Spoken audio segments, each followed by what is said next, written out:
আপনি জানেন বিশ্ব নবী হযরত মুহাম্মদ সাল্লাল্লাহু আলাইহি সাল্লামের একজন সাহাবী শাম দেশে যাচ্ছেন ব্যবসা করতে। শাম দেশে মক্কার লোকেরা শাম সিরিয়া ব্যবসায় যায়। তো ব্যবসায় যাচ্ছেন যখন, আমি বলছি যে এই হৃদয় নামক জমিনটায় যত নামাজ পড়েন, যত হজ করেন, যত যাকাত দেন, এতে যত দামি দামি বীজ পোতেন, আপনার চারা এবং ফসল ওই সময় পাবেন যখন এইটাকে আগে পরিষ্কার করবেন। যদি জমিন অপরিষ্কার থাকে ফসল ভালো হবে না, বেকার ওই মাথা ঠুকে ঠুকে লাভ হবে না। সাহাবী মক্কায় যাচ্ছেন এই শাম দেশে, তো যানবাহন কি? গাধা, উট, ঘোড়া। তো গিয়ে একজন গাধাওয়ালাকে ডেকে বলছেন, ভাই যাবে শাম দেশে? তো হ্যাঁ, আমি তো সেই জন্যই দাঁড়িয়ে আছি। উঠলেন। ও কলুপাড়ায় থেকে এখানে আসবে তো নাকি? এটাই তো রাস্তা, এটাতে শাম দেশে যাবে। ও এটাতে না এসে ওই আগের মোড়টা এসেই বলছে, ভাই আপনি সামনে যাবেন, এই রাস্তাটা ভিতর দিয়ে খুব শর্ট রাস্তা, আমি আপনাকে অল্প সময়ের মধ্যে পৌঁছে দেবো।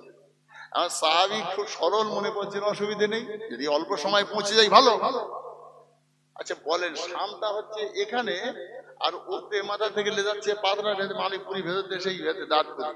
তার মানে কি ভাগ্যমন্তপুরীর আগে ওই যে সেই কি বিশ্বাস, ওই কি ওই এর নাম দাঁতপুরি, সে এটা দরগা করে রেখেছে না, মাথা ঠোকা দরগা, মোশরেক সেরেকের আড্ডাখানা, আফতাবউদ্দিন নাকি, আফতাবউদ্দিন সাহেব যে দরগা, ওখান থেকে নিয়ে আর ভাগ্যমন্তপুরী হাটখোলা পর্যন্ত ওই রাস্তাটার ভিতরে গেলি ও আর বাড়ি ফিরে যাবে?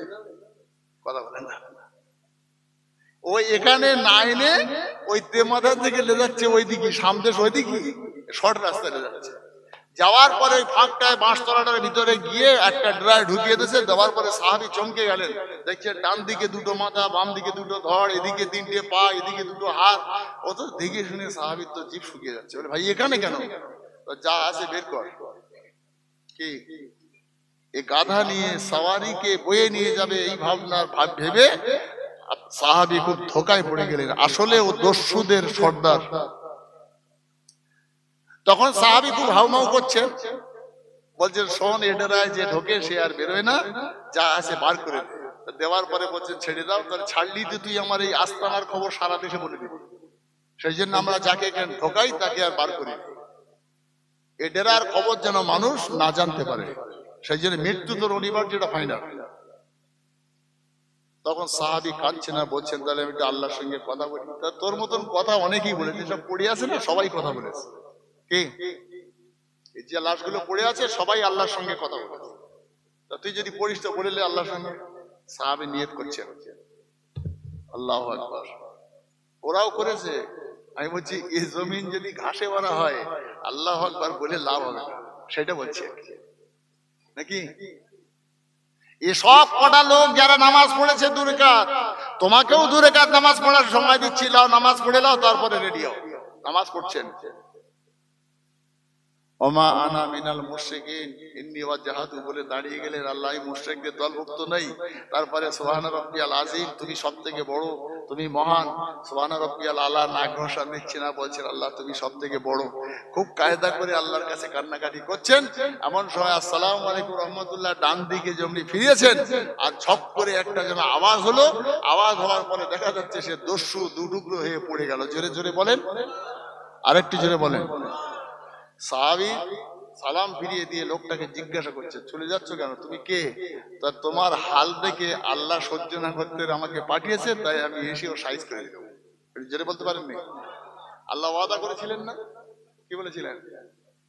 ফালিয়াবুদু রাব্ব হাযাল বাইত আল্লাযী আত'আমাহুম মিন জু ওয়া আমানাহুম মিন খাউফ। আমি তোর খাওয়াবো, তোর কোনো ভয় থাকবে না। ও ভাইজান, আগের নামাজিগুলো নামাজ পড়লো বটে, অথচ তারা টুকরো টুকরো হলো। এ নামাজ পড়লো আর হেফাজতটা আল্লাহ করলো। এ হৃদয় নামক জমিনটায় যদি আপনার মরিচায় ভরা থাকে, দুবলো ঘাসে নয়, আপনার পাতি ঘাসে নয়, আপনার মুতর শিকড় যদি ভিতরে থেকে থাকে, ও নামাজ নামক বিষটা আপনাকে বাঁচাতে পারবে না। বুঝাচ্ছে? 2 জন নামাজি, একজন মার্ডার হচ্ছে আর একজন রেহাই পেয়ে যাচ্ছে। কে হেফাজত করছেন? আল্লাহ। এ তো নবী সাহাবীর কথা। ও ভাইজান, একজন বুজুর্গ যাচ্ছেন এই রাস্তা দিয়ে হেঁটে, পিছল কাদা হয়েছে, গরিব মানুষ, আল্লাহওয়ালা মানুষ, যা জোটে তাই খায়, আল্লাহ আল্লাহ করে। আল্লাহর ওলি পথ দিয়ে যান, পাশে আছে একটা সাইড ব্যাগ, আপনার পায়ে আছে এক জোড়া চটি, ওই কাদাটা ছিটকে মাঝে মাঝে উপর দিয়ে সামনে যায়, যাবে না? চটির কাদা ছিটকাবে না? বাম দিক দিয়ে দুইজন ছেলে আর মেয়ে যাচ্ছে, একটা যুবক আর একটা যুবতী, দুই প্রেমিক প্রেমিকার হাত নেই। আল্লাহর ওলি যখন যেতে যেতে জুতোর কাদাটা ছিটকে ওর এই প্রেমিকা সুন্দরীর গালে গিয়ে পড়েছে। যেমনি গালে পড়েছে, মেয়েটা প্যান প্যান করে কাঁদে, আর ওর প্রেমিকার গলাটা জড়িয়ে বলে, কি সর্বনাশ আমার করে দিয়েছে। ওর কি উচিত ছিল? যেটা ফকির সাহেব গরিব মানুষ, ছিটকে কাদা লেগেছে, তুমি প্যান প্যান করছো, ভালো সান্ত্বনা দেবে, তা না করে ও ছুটে গিয়ে ফকির সাহেব একদম হাতা গুটিয়ে ঝাটকাটা চড়ে, একে চড়ে একদম গালটা ফুলিয়ে দিয়েছে, লাল হয়ে গেছে, 4-5টা আঙুলের দাগ বসে গেছে ফকির সাহেবের গালে। ফকির সাহেব গালে হাত মুছে বলছেন, আল্লাহ তোমার হেদায়েত করুক, বলে চলে যাচ্ছে। এই যুবক ছেলেটা ওর প্রেমিকার গালের কাদাটা রুমাল ভিজিয়ে মুছাচ্ছে। ও পেতনি তো সেজেছে পরি, কথা বলে না, পেতনি সেজেছে পরি। এখন এদিকে কাদা যখন ও ভিজে কাপড় দিয়ে মুছিয়ে দিয়েছে, এবার কি হবে? বেহাল হয়ে গেছে, আরো খারাপ দেখাচ্ছে। এদিকে সাদা ধবধবে, এদিকে পেতনির চেহারা, ওদের এদিকে কিরম দেখাচ্ছে, এদিকে কিরম দেখাচ্ছে, সে মানি ব্যাগ থেকে আয়না কি সব মনে হয়ে গেল। তাহলে পুরোটা ধুতে হবে, আসল চেহারা পেতনির সেটা সব পার করতে হবে নাকি? এই গালের কাদা মোছা সান্ত্বনা দেয়, মেয়েটা প্যান প্যান করে কাঁদে, গাল দিয়ে একটু কাঁচা ওঠে, 2-4 বার হাত পা খেঁচে আছাড় খেয়ে পড়ে মেয়েটা সঙ্গে সঙ্গে মারা যায়। কিতাবের মধ্যে লেখা আছে, মারা যাবার পরে ওই যুবক ছেলেটা দৌড়ে দৌড়ে গিয়েছে ফকির সাহেবের কাছে, পিছনের কলার ধরে টেনে আনে, এ ফকির সাহেব এদিকে চলে আয়, তোর ফকির গিরি শিখিয়ে দেব, তোর বদদুয়ায় আমার প্রেমিকা মারা গেছে, আমি ওই ছাড়া বাঁচবো না, ও ছাড়া বাঁচার আমার কোনো কায়দা নাই। দেখেননি? এটা তো ঘটনা নাকি, না মিথ্যে কথা বলছি? একটা ছেলের 22 বছর বয়স পর্যন্ত 2বার ডায়রিয়া হয়েছে, 2বার। 22 বছর বয়সের মাঝখানে 2বার ডায়রিয়া। রাস্তায় বিরাট কাদা, রাত 11:30টার সময় যখন পায়খানার বন্ধ হয় না, তো বাপ কাঁধে করে তুলে এনেছে, সারাদিন জমের খাটনি খেটে ও শুয়েছে, আর বুড়ি গিয়ে বলতে, তোমার ছেলে মরে যাচ্ছে, তুমি ভোর ঘুমোচ্ছ, আর সারাদিন নাঙল ছেলিস তো, তাই আমার হাল খুব খারাপ, উঠতে পারিনি।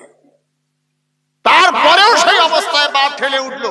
ওটার পরে ওই আধবুড়ো ধেড়ে 10 বছরের ছেলের কাঁধে তুলে নিয়েছে, ও হড়ার করে পায়খানা করছে, বুকটা ভিজে যাচ্ছে বাপের, ওদিক থেকে হড়ার করে বমি করছে, পিঠ দিয়ে গড়াচ্ছে বমি, দুর্গন্ধ, অ্যাসিডিটি হয়ে গেছে।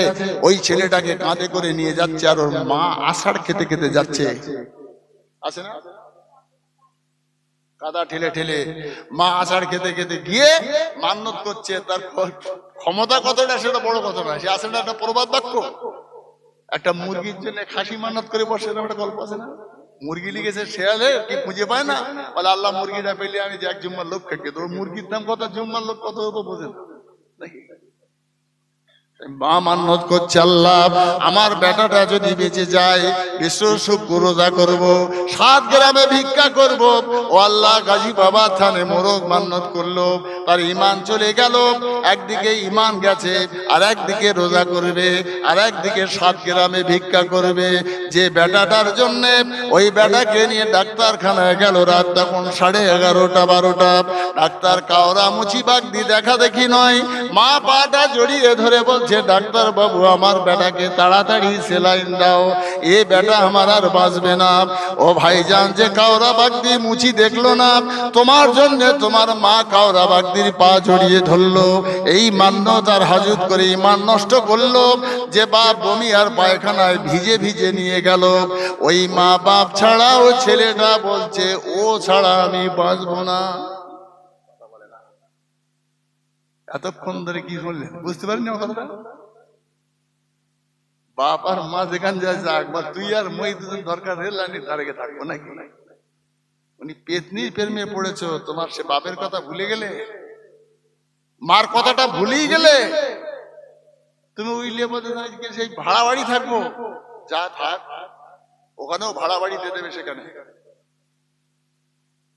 এ বেয়াদব ছেলেটা বলছে ফকির সাহেব শোন, আমি ও ছাড়া বাঁচবো না, অর্থাৎ ও যখন মারা গেছে আমাকেও আত্মহত্যা করতে হবে, আমি আর পৃথিবীতে কি নিয়ে বাঁচবো।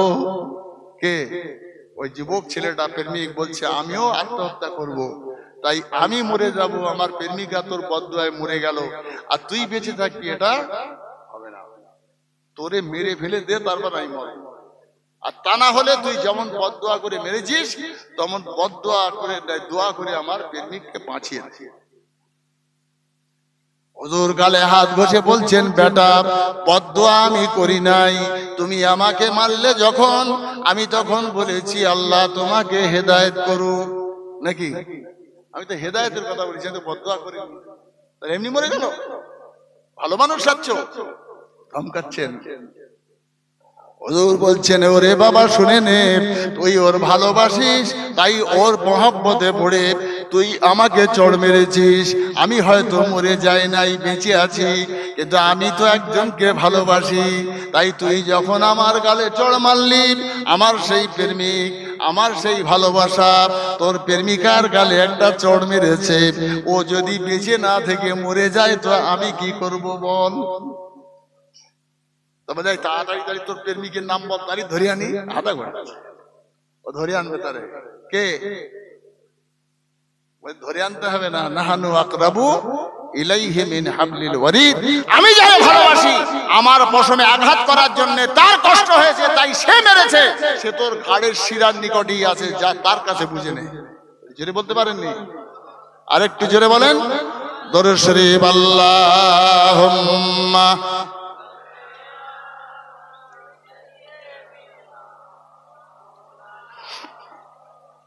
ওয়ালা আলে সাইয়্যিদিনা।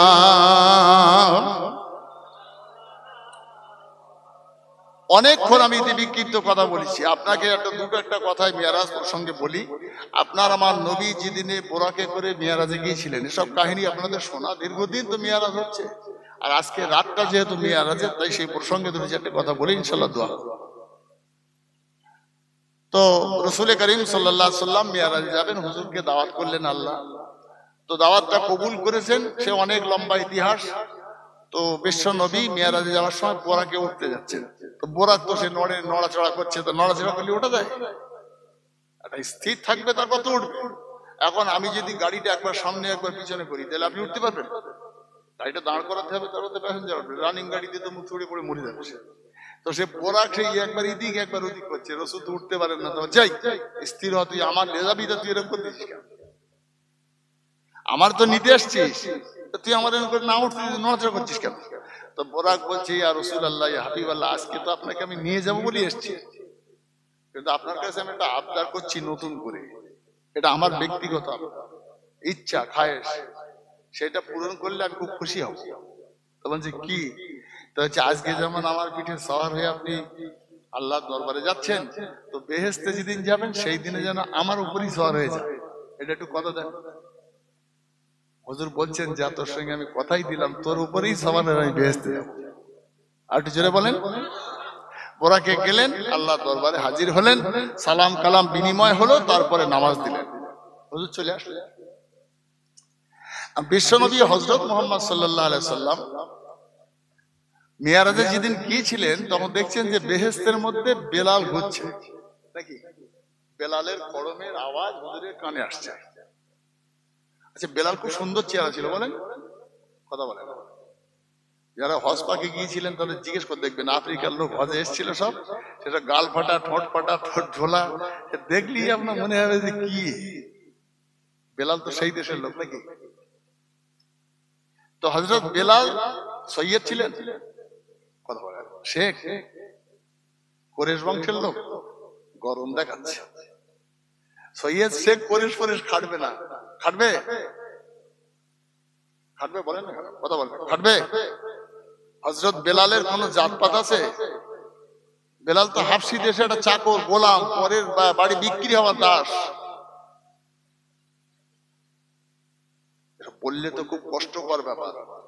মানুষ অন্ধের মতন দৌড়ায় মৌমাছির চাক ভেবে, আর দৌড়ে দৌড়ে যাওয়ার পরে ভেমরুলের কামড় খেয়ে বাড়ি চলে আসে। আমি তখন হরিয়ানায় পড়ি, আমরা 5 জন যাচ্ছি জামা তৈরি করব, পাঞ্জাবি তৈরি করব, কাপড়ের পিস আনতে যমুনানগর টাউনে, আম্বালা টাউনে যাচ্ছি শুক্রবার দিনে। 5 জন ছেলে, তার মধ্যে বড় আমি আর মুড়ি গেছি, মানে ডায়মন্ড হারবারের একটা ছেলে, তার নাম ফারুক। তা আমি আবার দলের মধ্যে সব থেকে বদমাইশ। মাদ্রাসার ছেলেরা এমনি একটু হয় দুষ্টু, আবার আমি একটু বেশি। তো যেতে যেতে দেখি বিরাট বিরাট গাছ, আর রাস্তা তো একদম সোনাচ্চাঁদ রাস্তা। তখন ভজনলাল মুখ্যমন্ত্রী ওখানকার। তো রাস্তার মতন রাস্তা, ঘোড়ার গাড়ি করে যায়, আমরা ইচ্ছা করি হেঁটে যাচ্ছি 4-5 কিলোমিটার রাস্তা। তো রাস্তার পাশে গাছে একটা বিরাট বড় চাক, আমরা ভাবলাম এটা মনে হয় মৌমাছির চাক। তা আমি যুক্তি দিলাম যে পাথর সাইজিল লে মারা হোক, মাঝখানে লাগলি একটা কেজি 2-3 পড়ে যাবে। আল্লাহ রহমে শুরু করলুম মারা। পাশে কি নহর চলছে, সেই নহরে গিয়ে লাফ মেরেছি এখানে, আর ডুব মেরে সেই আমার ভাইদের বাড়ির সামনে গিয়ে উঠেছি, মাস্টার ভাইদের বাড়ির সামনে। ওখানে উঠে দেখি মাথার উপরে তখনও চালাচ্ছে। আমার সেদিন 93টা ওই বললাম কেটেছে। হসপিটালে আমি প্রায় 3 মাস ছিলাম। মধু খেতে গিয়ে বললার কামড় খেয়ে 3 মাস হসপিটাল। কথা বলে না, বুঝতে পারছেন কি বলছি? আপনি আর আমি, আমরা সব মৌমাছি ভেবে দৌড়াচ্ছি, বললা যে ভর্তি হয়ে গেছে আপনি বুঝতে পারছেন না। সারা পৃথিবীতে মানুষ জাতিরা 2 ভাগে ভাগ করা, একটা হাবিলের জাতপাত, একটা কাবিলের জাতপাত। আর এদের দুজনের বাপের নাম আদম, নাকি? কথা বলে না, এদের দুজনের বাপের নাম আদম। আদমের ছেলে হাবিল, আর আদমের ছেলে কাবিল। নাবদি যে চুল কাটে তারে বলে বিশেষ, নাকি? কথা বলে না। কাজের ভিত্তিতে, পয়সা কড়ির ভিত্তিতে, মাতব্বাড়িতে এসে সব ডিগ্রি তৈরি হয়। তো হাবিলের জাতপাতে যারা চলে এসছেন তারা ইমানদার মোমেন মুসলমান, আল্লাহর বাধ্য বান্দা, নবীর বাধ্য উম্মত। কাবিলের দলবল থেকে যারা এসছে তারা সব 1400 ডাকাত, খুনি, আপনার বেঈমান, কাফের। কথা বলে না। এই তো দুটো ভাগ। তাহলে আপনি আর আমি যদি সবাই জানি এটা, যে সারা পৃথিবীর মোমেন মুসলমান হোক আর অমুসলিম হোক, কাফের হোক, বেঈমান হোক, বেদিন হোক, যে মানুষ রূপে জন্মেছে সে হচ্ছে আওলাদে আদম, নাকি? কথা বলছেন না কেন? তা আওলাদে আদম যদি হয় তাহলে সবাই নবীর সন্তান। আওলাদ মানে কি? তাহলে আমরা সবাই যখন আওলাদে আদম, তাহলে আমরা আওলাদে নবী। আর একজনের নামে নারে তাকবীর কেন? এটা ভগড়মবাজি করে কারবার চলবে কতদিন বলে? আওলাদে আদম তো সবাই, সবাই উম্মতে মুহাম্মাদি, কাওলামুচি মুসলমান সবাই। যে নবীকে মেনে নিয়েছেন সে বাধ্য উম্মত, আল্লাহর নবীর নেক উম্মত, আল্লাহর নবীর মান্যওয়ালা উম্মত। আর যে নবীকে মানে না সে হলো কাফের, সে হলো বেদিন, সে নবীর অবাধ্য উম্মত। বুঝতে পারেননি নাকি? সারা পশ্চিম বাংলার লোক যে দলের ভোট দিয়েছে সেই দলের মুখ্যমন্ত্রী হয়েছে, হয়। সারা ভারতবর্ষের লোক যে দলটাকে ভোট দিয়েছে সেই দলের প্রধানমন্ত্রী হয়। আমরা কি বিজেপি করেছি? তাহলে আমাদের প্রধানমন্ত্রী কি আবার আলাদা না নরেন্দ্র মোদী? আমরা ভোট দেইনি, কিন্তু আমাদের প্রধানমন্ত্রীর নাম নরেন্দ্র মোদী। কথা বলেন না কেন? তাহলে আমরা ভোট দিই আর না দিই, মেজরিটি পার্সেন্ট তার দিয়েছে, সেই জন্য সে প্রধানমন্ত্রী। আমারও প্রধানমন্ত্রী তিনি। ভারতবর্ষে বাস করবো আর প্রধানমন্ত্রী আমার রাম হবে, এটা তো হবে না। রহিম হবে, তা তো হবে না। নরেন্দ্র মোদী হবে। আপনি মানেন আর না মানেন। মুখ্যমন্ত্রী মমতা ব্যানার্জি, আপনি মানেন আর না মানেন, ভোট দেন আর না দেন। কথা বলেন। হযরত মুহাম্মদ সাল্লাল্লাহু আলাইহি সাল্লাম আপনার নবী, তারও নবী। সে মানুক আর না মানুক, সে মুহাম্মদ সাল্লাল্লাহু আলাইহি সাল্লাম ভোট দেয়নি, সে আল্লাহকে ভোট দেয়নি। সেই জন্য আল্লাহর সঙ্গে তার সম্পর্ক নেই, কিন্তু সেও আল্লাহর বান্দা। ভুল করলে হবে না। তো হযরতে নবী মুহাম্মদ সাল্লাল্লাহু আলাইহি সাল্লাম যখন এই খড়মের আওয়াজ শুনলেন, বিশ্ব নবী মেরাজ থেকে ফেরার পথে মসজিদে নববীতে যখন বসে কথা বলছেন, বেলাল একটু দূরে। একে তো দাস, একে কুৎসিত, একে তো তোতলা, একে তো অশিক্ষিত লোক, একটু দূরে দূরে থাকে। সামনের সারিতে হযরত জুবায়ের, হযরত আবু বকর, হযরত ওমর, উসমান, এরা সব সামনের দিকে। বিশ্বনবী হযরত বেলালের দিকে চেয়ে বলছেন, বেলাল তুমি তো বেহেশতের মধ্যে ঘুরছিলে, কি ব্যাপার? তো বেলাল হাসছে না, বলছে হুজুর আপনি কি বলছেন? তাহলে হ্যাঁ, আমি তোমার খড়মের আওয়াজ বেহেশতের মধ্যে শুনতে পেয়েছি। জোরে বলতে পারলেন না? বেলাল যেন মনে করছেন যে হুজুর আমার সঙ্গে রহস্য হচ্ছে। বিশ্বনবী কাছে ডাকলেন, তার কপালে চুমু দিলেন, দেওয়ার পরে জড়িয়ে ধরে বলছেন, বেলাল সত্যি করে বলো তুমি কি এমন আমল করো যে তোমাকে আমি বেহেশতে বেড়াতে দেখলুম? আপনি জোরে বলতে পারেননি? কি আমল করতেন বেলাল? কি করতেন জানেন?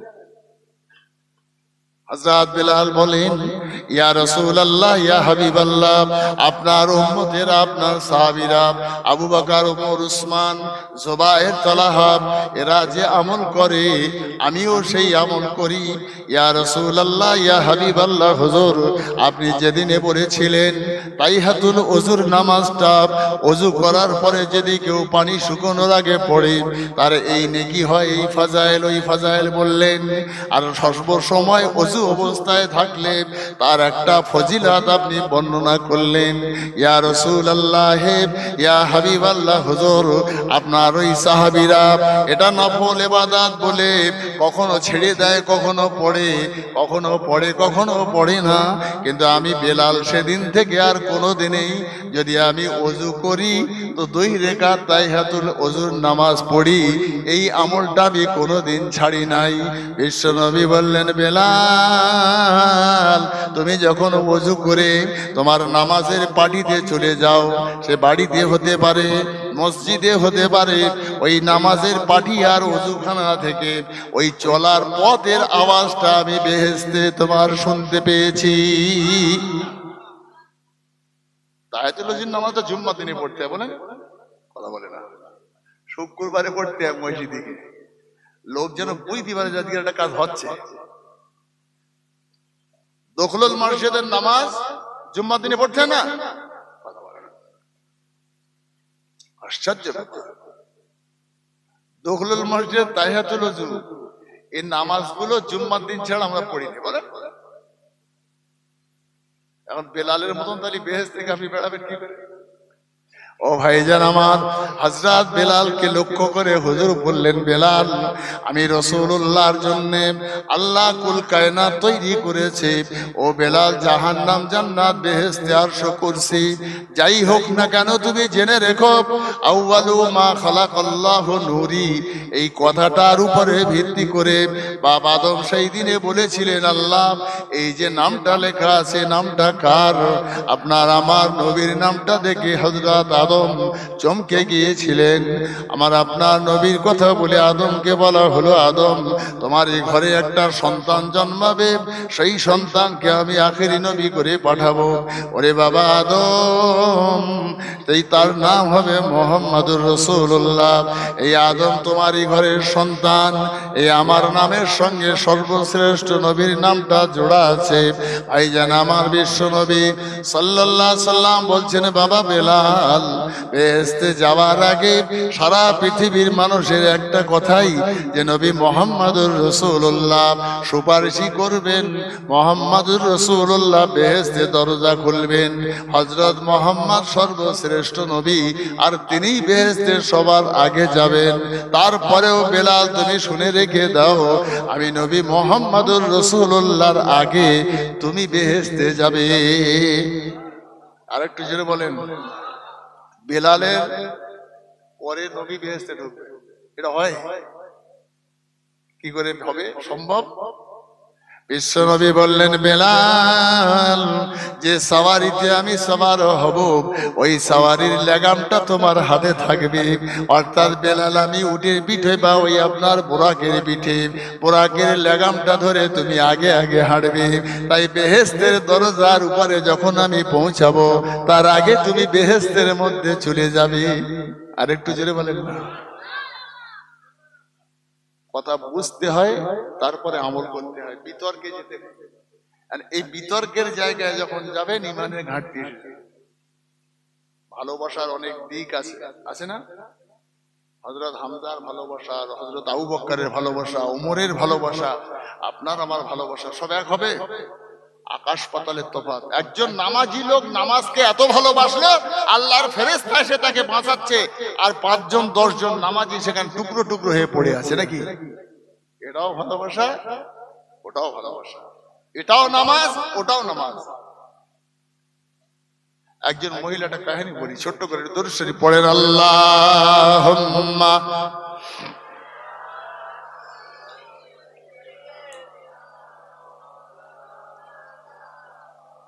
ওয়ালা আলি সাইয়্যিদিনা।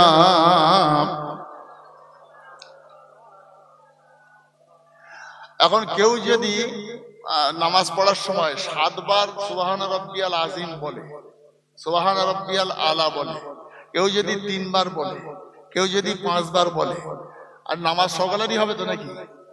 সবারই হবে না? এখন তাসবিহটা ওই যে সুবহান রাব্বিয়াল আযীম বা আলা, এটা কতবার পড়তে হবে? এসব নিয়ে ঝগড়া করে মুসল্লিরা, তুই কি করলি বা টুকুস করে মারলি, টুকুস করে ঠেলে উঠলি। তার হয়তো তাড়া আছে, সে হয়তো 3 বার পড়েছে। তার হয়তো অবস্থা একটু তার অন্য কাজ আছে, সে হয়তো 2 রাকাত নফল পড়ে ছেড়ে দিয়েছে, দিতে পারে। এত জোরের নামাজি, ওরে কামড়াচ্ছে, তুই ঢুকলি আর বেরোলি, কি করলি বলে, হয় না? আপনার মুখস্থ আছে আলাম তারা শুরু, তা আপনি আলাম তারা পড়বেন আর সূরা নসর বা নাস পড়বেন, এরকম বড়। আমি তো অনেকটা শুরু জানি, তাহলে আমার একটু তাড়াতাড়ি দরকার বলে আমি ওয়ালা আসরি আর ইন্না ফায়না পড়লাম, তাহলে আপনার থেকে আগে আমার হবে না? আমি তো 3 আয়াত পড়তে জানি, আপনি জানেন না, তাহলে আপনি আমারটা দেখছেন কেন?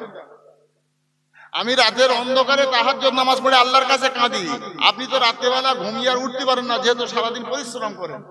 তাহলে আপনি আমারটা না দেখে আপনারটা আপনি দেখেন, এটা তো নিয়ম নাকি? লোকের দেখতে যাবে।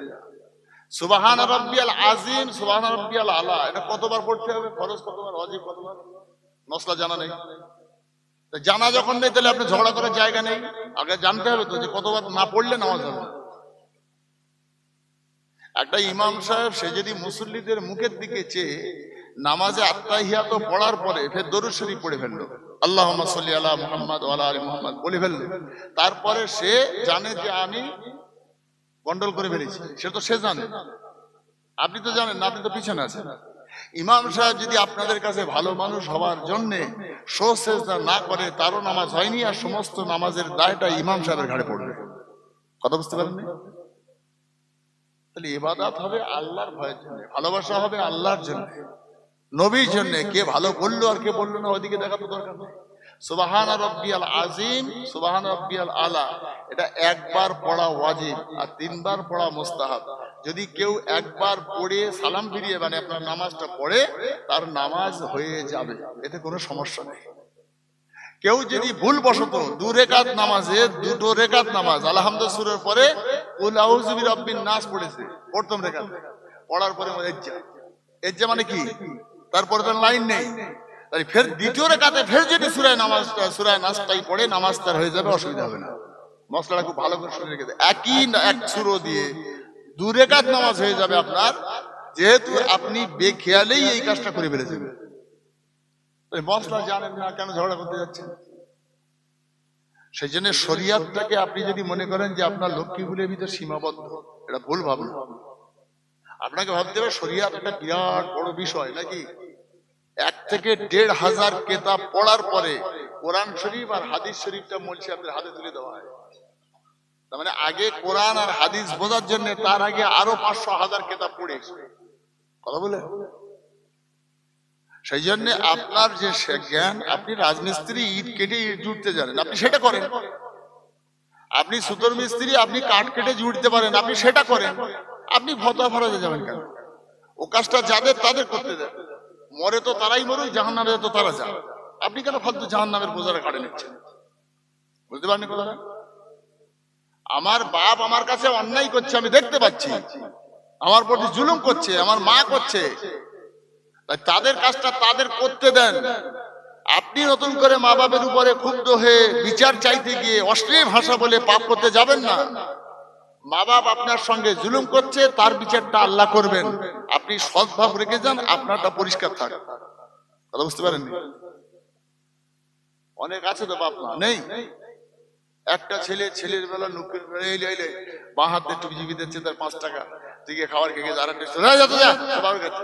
এ বাপের কিয়ামতের দিনই এত সাটন দেবে আল্লাহ, বুঝতে পারবে সেদিন যে তুমি এক চোখ মনসা কানা, তোমার দুই ছেলে, দুটো ছেলে, তুমি দুজনে একজনা তাড়াচ্ছ, একজন আনলে চুমু দিচ্ছ। একটা সীমা সংখ্যা, ইনসাফ আপনার কাছে, বিচার করবেন আল্লাহ। সেই জন্য আপনি বিচার হাতে তুলে নেবেন না, আইনটা হাতে তুলে নেওয়াটা চরম অপরাধ। একজন মহিলা খুব কৃপণ, বাচ্চা কাচ্চা হয় না, নিঃসন্তানে মানুষ একটু কৃপণ হওয়া স্বাভাবিক। বাচ্চা কাচ্চা থাকলে কি হয়, পকেট থেকে খুচরো পয়সা মশা এটা সেটা পালায়, তো আস্তে আস্তে সয়ে যায়, বাবা খুব রেগে গেল। তারপরে খানিকক্ষণ পরে বাড়ি এসে যায়, তুই পড়ালি না, ও পালাচ্ছে ছুটি, ওরে তো মারবে রাগের চোখে, কিন্তু দেখ খানিকক্ষণ এদিকে তুই থাকলে তারপর ভুলে যায়। যা কি করা যাবে, বাচ্চা মানুষ 10 টাকা, ছেলে নাতি পোতা পকেট মেরে মেরে বাপের রাগ হজম করিয়ে দেয়। আর যার বাচ্চা কাচ্চা নেই তার তো রাগ হজম হয় না, বলে না। ফকির মিসকিন যে যা আসে, সে না আমার হাতটা খুব টাইট তো, তাই বলে ও মা আমার এখনো বাসি ঘর, এখানে উঠোন ঝাড় দেওয়া হয়নি, তা দেবে না, ফকির দিলে কমে যাবে। তো ফকির মিসকিন না খুব বেশি দাম খরচ পায় না তার কাছে, বয়সটা 40-এর কোটায়, বাচ্চা কাচ্চা নেই, দরগা হাজুত মান্নুত সব করে করে ইমান আমান তসমাত করার পরে 40 বছর বয়সে গিয়ে একটা বাচ্চা হলো। আচ্ছা বলেন, আমাদের বাচ্চা কাচ্চার উপরে আমাদের তো একটা মায়া আছে, আর যা 40 বছর এসে হলো তার কি হবে, 3 ডবল হবে না? তারপরে দরগা ও দরগা মাথা ঢুকে ঢুকে, সেই বাচ্চাটার যখন মাস 3 বয়স, নিউমোনিয়া এমন ভাবে অ্যাটাক করেছে যে এই মরে গেল, দম বন্ধ হয়ে যাচ্ছে, এই মরে যাচ্ছে, এই মরে যাচ্ছে, এরকম একটা ভাব। সেদিন সোমবার সকালে ফকির ঢোকে সেই পাড়ায়, ভিখারি ঢুকেছে, একজন মহিলা এসে বলছে মা দুটো ভিক্ষে দাও। একটা সমাজ রক্ষা করা মানে বলে, জানে তো দেয় না, তো যাই হোক যাই, তো গেছে। যাওয়ার পরে মহিলা বলছে বসো মা বসো। এই ফকির মেয়ে ছেলেটা বলে আল্লাহ এত জীবন এরম করে বসায় না, আদর করতে এত খাতির করছে, তা বসি। বসার পরে দেখে একটা কুলোয় 1 কিলো চাল, 21 টাকা 4 আনা পয়সা, দুটো আলু, ডাল, সাদগা দিচ্ছে ছেলের, কথা বলে না। তো বলে মা আমার এই 7 কালকে 8 কালে একটা ছেলে হয়েছে, তো বড় বড় ভাব, ডাক্তার বলছে মনে আর রক্ষে হবে না, দোয়া করো। তো ও হাত তুলে বলছে আল্লাহ এই জন্যই দিলে, এই জীবনের সেরা দান আছে। আমি গল্প বলছি না। মহিলা যখন দানটা নিয়ে ও দোয়া না করে শুধু বলছে আল্লাহ ও জীবনে দেয় না, তাহলে ঠেলায় পড়ে গিয়ে বিড়াল গাছে উঠেছে, এরকম করতে করতে হাত তালে গাটা মুছে টুছে সেগুলো ঝোলায় ঢেলে চলে যাচ্ছে। বললো তোমার বাড়ি কোথায়? তো আমার বাড়ি বাঁকড়ায়। বাঁকড়ায়? ওই বাঁকড়ায় কোন জায়গায়? ওই খেলার মাঠের পাশে। তাহলে ওখানে আমার একটা বোন রয়েছে, একটু বলে দিও কোন, যে তোমার বোনপুর অবস্থা খুব খারাপ, মনে হয় রাত কাটবে না। এখন এই ভিখারি মহিলাটা গিয়েছে ওখানে, যাওয়ার পরে বলছে ও তোমার সেই একটা বোন রয়েছে লক্ষ্মী বলে। তাহলে হ্যাঁ, তাহলে ওর একটা ছেলে হয়েছে না? তাহলে হ্যাঁ, সেই অবস্থা খুব খারাপ, মনে হয় রাত কাটবে না, ডাক্তাররা ভরসা দেয় না। আচ্ছা বলেন ও খালাতো, তাহলে ওর কি হচ্ছে? ও তখন আর চাবিটা পাশের বাড়ি ছড়িয়ে দেবো, তোর ভাই বাড়ি আসলে জিজ্ঞেস কর, এই মাঠ দিয়ে ছুটতে চাষা খেতে। কে? খালা। কি বলছে জানে? ও আল্লাহ তোর চোখ নেই, নাউজুবিল্লাহ বলে, নাউজুবিল্লাহ বলে, আল্লাহ তোর চোখ নেই, তুই দেখতে পাস নে পাড়ার লোকের কতজন, আর ডর্জন ডর্জন বাচ্চা কাচ্চা, এর 8টা ও 10টা, তার থেকে একটা তুই নিবি নাকি? ঠিক আমার বোন কোটার দেখতে পারি 7 কালকে 8 কালে একটা দিন, এরকম যা মেয়ে ছেলের মুখে যা আসে, কাল কিস্তি করতে করতে আল্লাহ তো একদম চোখ টুক উপড়ে টুপড়ে এলে বাড়ির কাছে এসে বোনির কাছে ভালো হচ্ছে। কান্না সুদ দেখা রকমের সব হয় নাকি? মরা বাড়ি গিয়ে দেখবেন কি সুন্দর কাঁদে। যাদের জ্যান্ত হয়ে দেখা হারাম, মরার পরে সেখানে ভিড় লাগাচ্ছে, তার দেখা কি ওয়াজ করবো বলে নাকি? ও ভাইজান, মহিলা বোনের বাড়ির কাছে এসে কাঁদছে, ওগো আমার আল্লাহ 7 কালের পরে 8 কালে আমার বোনের একটা ছেলে দিয়েছো, আল্লাহ ওকে তুলে না নিয়ে আমার শখ শান্তি মিটে গেছে, ঝি জামাই আমার হয়ে গেছে, আমার নাতিপোতা হয়ে গেছে, দুনিয়া করার ইচ্ছা আমার আর নেই, আল্লাহ দরকার হলে তুই আমার হায়াতটা আমার বোনপোকে দিয়ে দে, আমার তুলে লে, আমার বোনপোর বাঁচিয়ে দে। আচ্ছা এইরকম খালার হয়? নিজের জীবন বাজি রেখে বোনপুর বাঁচাচ্ছে। দোয়া টোয়া হয়ে গেল রাত্রিবেলা, এবার বোনের কাছে গিয়ে বলতে, বল শোন তুই কদিন ছেলেলে এরকম কষ্ট পাচ্ছিস, তা তোর ছেলে ডাললে তুই তপ্ত বসে আমার কাছে দে, তুই একটু তপ্ত বসে ঘুম, আরাম কর, একটু ঘুম গেলে তুই মরে যাবি তো। মা তপ্ত বসের উপরে শুয়ে আছে, মার ঘুম হবে? কথা বলে না। মা ঘুমোতে পারে? তত্ত্ব বসে শুয়েই আছে চোখ বন্ধ করে, ঘুম আসে না। ছেলে তো হাইসাই হাইসাই করছে, এই গেল এই গেল। ছেলেটারে বুকের ভিতর করে খালা বিনিয়ে বিনিয়ে কাঁদছে আর বলছে, ওগো আমার আল্লাহ, দরকার হলে আমার তুলে লাও, আমার বোনপোটার বাঁচিয়ে দাও। আল্লাহ, দুনিয়ার শখ শান্তি আমার সব মিটে গেছে। কিছুক্ষণ কাঁদার পরে পিঠের ব্যথার বুকের ব্যথার সমান হয় না। হবে? মা ওদিকে ছটপট করছে তক্তপোষের উপরে, চোখটা বন্ধ আছে বটে, ঘুম তার আসে না। খালা কিছুক্ষণ অভিনয় করে ঘুমিয়ে গেছে। বাচ্চাটা হাইসাই হাইসাই করছে। গ্রামের মোড়ল কুকুর পোষা আছে, রাতের বেলা ছেড়ে দেয়। ওই কুকুরটা ঘুরে ঘুরে ঘুরে ঘুরে বারান্দায় ঢেলে উঠেছে। মা শুয়ে আছে যে তক্তপোষের উপরে, ওর নিচে আছে কয়েকটা গুড়ের ভাঁড়। খালা শুয়ে আছে মেঝে, বোনপোটাকে নিয়ে খালা ঘুমোচ্ছে, বোনপোটা হাইসাই করছে। হিকমতের কিতাবে লেখা, ও ভাইজান বাপজি আমার, কুকুরটা ঢুকবার পরে গুড়ের ভাঁড়ের ভিতরে মুখটা ঢুকিয়েছে। গুড়টা খেয়ে হয় শেষ হয়ে গেছে, নইলে কুকুরের পেট ভরে গেছে। দুটোর একটা হবে, কুকুর মুখটা ফসকাতে যাচ্ছে আর ফসকায় না। ভাঁড় মুখে বেঁধে গেছে, ওই নিয়ে টানা হেঁচড়া করতে করতে পিছনে হচ্ছে। সেই ভাঁড় এসে খালার পিঠে ঝপ করে পড়েছে। খালা লাফ মে ঠেলি ডুবে দিতেছে। কি বলেন? খালা বলছো, আজরাইল তোর পায়ে ধরে বলি, আমি জ্যান্ত মানুষ, সুস্থ মানুষ, আমার বোনপোটা ফালতু কষ্ট পাচ্ছে, তুই ওরে তুলে লে, আমারে ছেড়ে দে। কথা বলে না। মা তাড়াতাড়ি উঠে লম্পটটা জ্বালিয়ে দেখে কুকুর। তাহলে তুই কুকুরির গালে, আজরাইলের গালে আমার ছেলে তুলে দিচ্ছি, কুকুরির ভাঁড়ের গুঁতোকে। মা ঝেঁটা ঘা কত কোষকে বলতেছে, এই রাত্রিতে এই মারতে পড়ে ফের বাংলায় চলে যা, তোর মতন বনির আমি চিনি। ভালোবাসি আমরা, বলেন? কুকুরের ভাঁড়ের গুঁতোয় আজরাইলের গালে তুলে দিচ্ছ। বোনপুরে সারাদিন ধরে তুমি বোনপুর জন্য জাহান দিচ্ছিলে।